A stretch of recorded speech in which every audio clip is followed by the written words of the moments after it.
103회 전환세무 이익은 문제 5번입니다.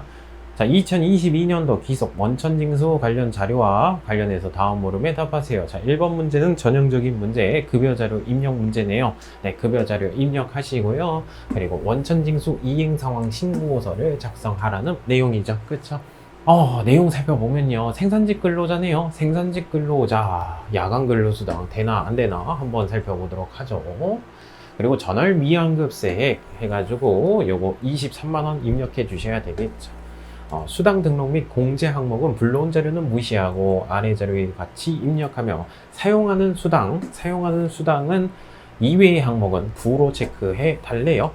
사용하지 않는 것은 부로 체크해 달래요.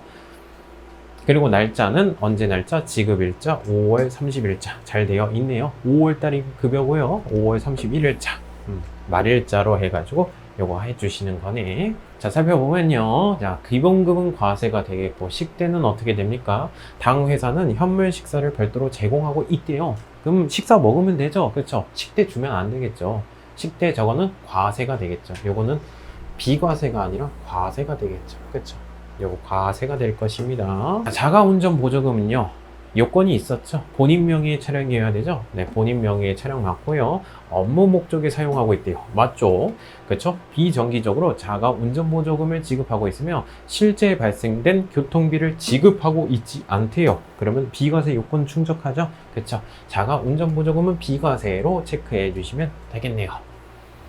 자, 그리고 야간 근로수당이 있는데 야간 근로수당은 생산직 사원에게만 지급하는 것이죠. 그렇죠? 생산직 사원 맞고요. 요건 살펴봅시다. 올해 5월부터 업무 시간 외에 추가로 근무하고 있는 경우에는 야간 수당을 지급하고 있다.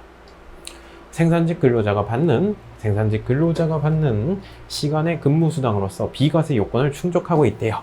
굉장히 까다롭게 나올 줄 알았는데 비과세 요건을 충족하고 있대요. 그럼 비과세 해당이 되겠네요.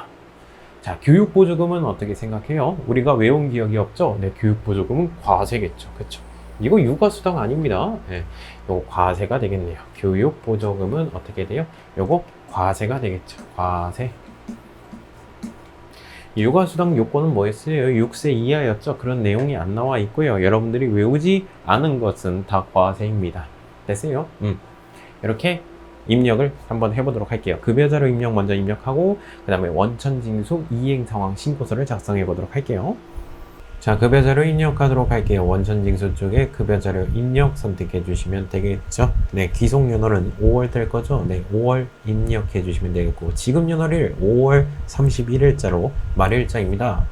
잘 보세요, 문제들. 네, 수당공제 버튼 눌러주시고요. 사용하지 않는 것은 부로 표시하도록 할게요. 기본급 있죠? 네, 사용할 것이고요. 상여는 없네요. 부로 표시해 주셔야죠. 네, 직책수당 없으니까 부로 표시해 주시고 월차수당 없으니까 부로 표시해 주시면 되겠네요. 자, 이제부터 요건을 살펴봐야 되겠죠. 식대의 경우에는 회사에서 식대를 제공해 주고 있대요. 그럼 식대 비과세 요건 해당되지 않죠? 네, 비과세 식대 부로 체크해 주셔야 되겠네요. 그리고 과세 해가지고 식대 이렇게 해가지고 과세되는 걸로 처리해 주셔야 되겠네요.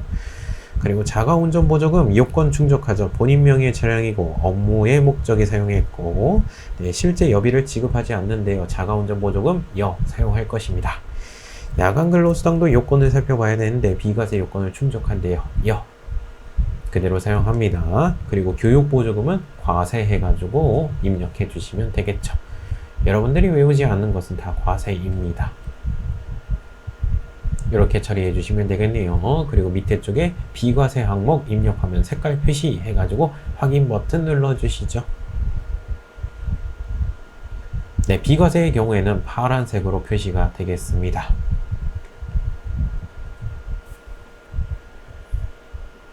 네, 기본급, 식대, 교육보조금은 과세가 되겠고요. 자가운전보조금, 야간근로수당은 파란색, 비과세가 되겠습니다. 과세 쪽에 꽂히는 금액, 비과세 쪽에 꽂히는 금액 확인해 주시면 되겠어요. 자, 결론적으로 과세 금액은 220만원, 비과세되는 금액은 40만원이 나와야 됩니다. 자, 우측에 국민연금 그대로 입력해 주시면 되겠죠. 4대 보험 같은 경우는 저희 시험 범위가 아니에요. 그대로 입력해 주시면 돼요. 국민연금 99,000원 입력해 주시고, 건강보험 67,910원 입력해 주시고, 장기요양보험 8,330원 입력해 주시면 되겠고, 고용보험 17,600원 입력해 주시면 되겠고, 소득세, 지방소득세 그대로 입력해 주시면 됩니다. 공제총액 꼭 확인해 주시고, 차인 지급액, 지급총액 꼭 확인해 주시면 되겠죠. 자, 종료 버튼 눌러주시고, 원천징수 이행상황신고서 메뉴로 들어갈게요. 원천징수 이행상황신고서 메뉴 들어가셔가지고, 자, 기속연월은 5월달이죠. 그쵸? 방금 전에 입력한 거 5월달로 입력을 해 주시고요. 지급기간은 5월 말일이죠. 네, 5월달 엔터 쳐주시면 되겠네요. 방금 전에 입력한 내용이 불러와졌습니다. 소득세는 얼마를 납부해야 되죠? 25,950원. 그쵸? 근데 전월 달에 미환급된 세액이 있대요. 아직 못 받은 게 있대요. 얼마? 23만원 꼭 입력해 주셔야 되겠네요. 그러면 소득세를 안 내도 되겠네요. 또 내년도에 또 다음 달로 넘어가게 됩니다.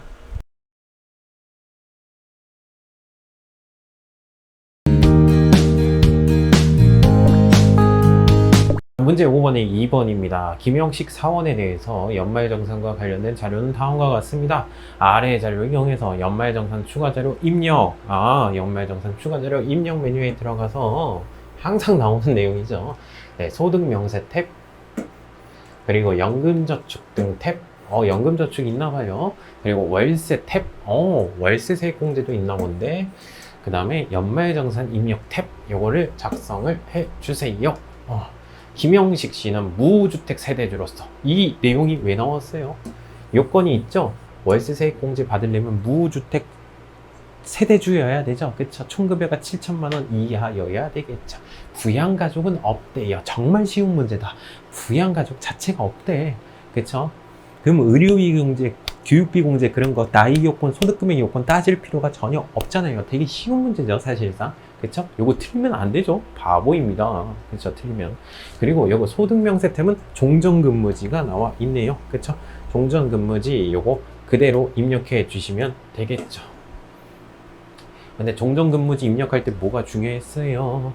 요게 많이 틀리죠. 수험생분들이. 그쵸? 결정세액이 있고 기납부세액이 있고 차감징수세액이 있는데 뭘 써야 돼요? 결정세액을 쓰셔야죠. 거기 메뉴에 보시면 기납부세액으로 체크되어 있을 텐데 메뉴가 이름 자체가 기납부세액이죠. 네, 기납부세액 입력하시면 안 되죠. 요거 결정세액을 입력해 주셔야죠. 왜 그러냐면 종전근무지의 결정세액하고 현근무지의 결정세액하고 합쳐가지고 계산을 하기 때문에 결정세액을 쓰셔야 되겠습니다. 네, 그리고 연말정산 자료입니다. 자, 보험료는 원래 나이 요건 따져주고 소득금액 요건 따져주죠. 근데 본인이니까 신경 쓸 필요는 없겠죠. 자, 보장성 보험은 된다고 했죠. 그쵸? TV에 나오는 것들, 보장성 보험들, 이런 거 됩니다. 자, 저축성 보험은 안 된다고 했었죠. 이건 안 됩니다. 입력하시면 안 되겠죠. 자, 교육비의 경우에는 나이 요건 안 따지고요. 소득금액 요건만 따져준다고 했죠. 근데 본인이니까 신경 쓸 필요는 없겠고, 본인의 대학원 교육비래요. 요거 되겠죠. 그쵸? 요거 입력을 해주시면 되겠네요. 그쵸? 그리고 직계 존속에 대한 교육비는 안 된다고 했었죠. 그런 내용들 당연히 알고 계시고 시험장 들어가셔야 되겠죠. 그죠? 학원비는 안 된다고 했었죠. 그쵸? 취약전 아동의 학원비는 된다. 그쵸? 그런 내용이 있었죠. 자, 의료비 있죠? 의료비는 나이 요건 안 따지고 소득금액 요건 안 따지죠? 근데 본인이니까 당연히 신경 쓸 필요가 없겠고, 아프대요. 질병치료비, 아야 아프다. 되겠죠? 그쵸? 요거 당연히 될 것이고요. 중복공제 되죠? 신용카드 중복공제 되는 거 뭐가 있었어요? 의료비가 있었죠. 그쵸? 여기 그래서 질병치료비 포함이라고 돼 있죠. 요거 그대로 입력해 주시면 되겠네. 그리고 안경구입비는 한도가 있었죠. 안경구입비 한도가 얼마였어요? 50만원까지 된다고 했죠. 요거 되긴 되는데 한도 얼마예요? 50만원 선에서 입력해 주셔야죠. 60만원 입력하는 게 아니라 50만원으로 입력해 주셔야 되겠죠. 한도도 외워 주셔야죠. 그쵸? 안경 구입비 한도는 50만 원입니다. 그리고 미용 목적은 안 된다고 했었죠. 미용 목적 요거 안 되고, 그리고 건강 증진을 위한 목적도 안 된다고 했었죠. 그리고 신용카드는 나이 요건 안 따지고요. 소득 금액 요건만 따져주는데 신경 쓸 필요가 없겠죠. 본인이기 때문에. 네, 신용카드 사용액 그대로 입력해 주시면 되겠죠. 의료비 중복 공제 되죠. 그리고 직불카드 사용액 입력해 주시면 되겠고, 그리고 현금 영수 사용액 이것도 입력해 주시면 되겠죠. 전통시장 대중교통부는 없대요. 만약에 있으면 그거 먼저 빼주신 다음에 입력해 주시면 되겠네. 됐어요. 그리고 월세 세액 공제죠. 월세 세액 공제. 잘 되네. 당하고 요거 그대로 입력해 주시면 되겠고, 연금은 누구만 된다고 했죠? 연금은 본인만 된다고 했었어요. 그쵸? 본인에 대한 개인연금 납입액 요거 그대로 입력해 주시면 될 것 같아요. 네, 연말정산 추가자료 입력 메뉴 들어가겠습니다. 자, 4번을 체크해 줘야 되는데 F2 눌러주셔도 되겠고 102번, 4번 쳐셔도 되겠어요. 확인 버튼 눌러주시고요. 자, 소득명세 탭, 연금저축 등 탭, 월세 탭, 그 다음에 연말정산 입력 탭을 작성하라고 되어 있죠. 소득명세 탭부터 입력하도록 하겠습니다. 자, 종전근무지 쪽에다가 입력을 해주시면 되겠죠. 근무처명, 주식회사, 친성상사, 그 다음에 사업자 등록번호 입력해 주시면 되겠죠. 그리고 근무기간을 입력해 주셔야 되는데, 저 노란색 쪽이 너무 띈 나머지 저기다가 입력해 주신 분들도 계세요. 노란색은 감면기간입니다. 근무기간 쪽에다가 입력해 주셔야 돼요. 급여는 얼마? 1200만원 입력해 주시면 되겠죠. 상여 내용은 없네요. 상여는 입력하지 않으셔도 되겠죠. 종전근무지하고 지금 현 근무지하고 요거 합쳐서 계산을 하거든요. 건강보험료부터 입력하는 거죠. 건강보험료 41만 1,600원 입력을 해주시고요. 그리고 장기요양보험료 47,400원 잘 입력해 주셔야죠. 그 다음에 고용보험이죠. 96,000원 입력해 주시고요. 그 다음에 국민연금입니다. 54만원 잘 코딩해 주시면 되겠죠. 여기 기납부세액이라고 되어 있는데 기납부세액을 입력해 주시면 안 돼요. 결정세액을 입력해 주셔야죠. 10만원, 만원 해가지고 코딩해 주시면 되겠습니다. 종전근무지하고 현근무지하고 합쳐서 계산을 하기 때문에 기납부세액 그거를 입력해 주시면 안 돼요. 자, 연말정산 입력 탭 먼저 입력하도록 하죠. 자, 보험료는 보장성 보험료 입력해 주시면 되겠죠. 보장성 보험료 요거 같은 경우는 세액공제죠. 세액공제다 보니까 오른쪽에 특별세액공제 오른쪽에 칸에 있습니다. 60번 보장성 보험 일반 쪽에다가 입력해 주시면 되겠죠. 저축성 보험은 보험료 공제가 안 되죠. 그리고 교육비 가도록 할게요. 교육비 노란색으로 되어 있죠. 네, 더블 클릭 눌러 주시면 되겠네요. 네, 본인 쪽에다가 600만원 대학원 교육비 입력해 주시면 되겠습니다. 자, 의료비를 입력해 주셔야 되는데 의료비는 더블 클릭 눌러 주시면요 입력이 안 될 거예요. 이건 어디다가 입력하는 겁니까? 네, 부양가족 탭 쪽에다가 입력해 주셔야 되겠습니다. 네, 부양가족 탭 들어가시고요. 저기 의료비 더블 클릭 눌러 주시면 되겠죠.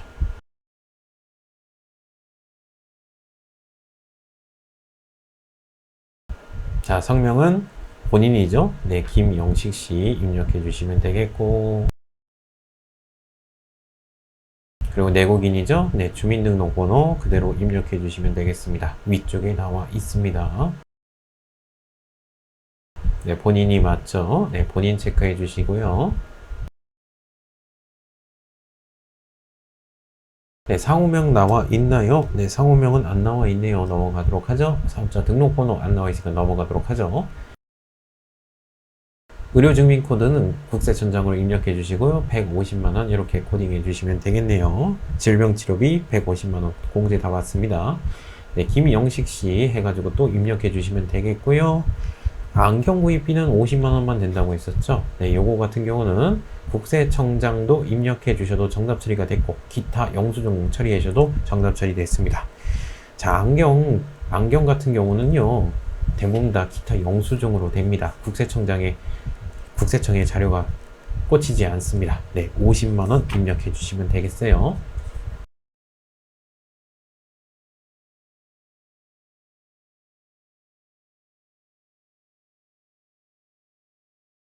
자, 신용카드 사용액입니다. 신용카드는 왼쪽에 소득 공제 쪽에 있죠.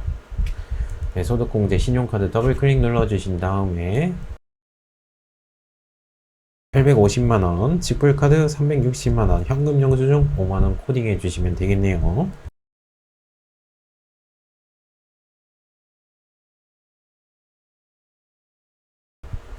자, 월세 세액공제로 갈게요. 자, 월세 세액공제 요건 맞죠? 월세 탭 들어가신 다음에 김서민 씨 해가지고 주민등록번호 집주인 입장에서 입력해 주시면 되겠고, 유형은 다가구로 선택해 주시면 되겠어요.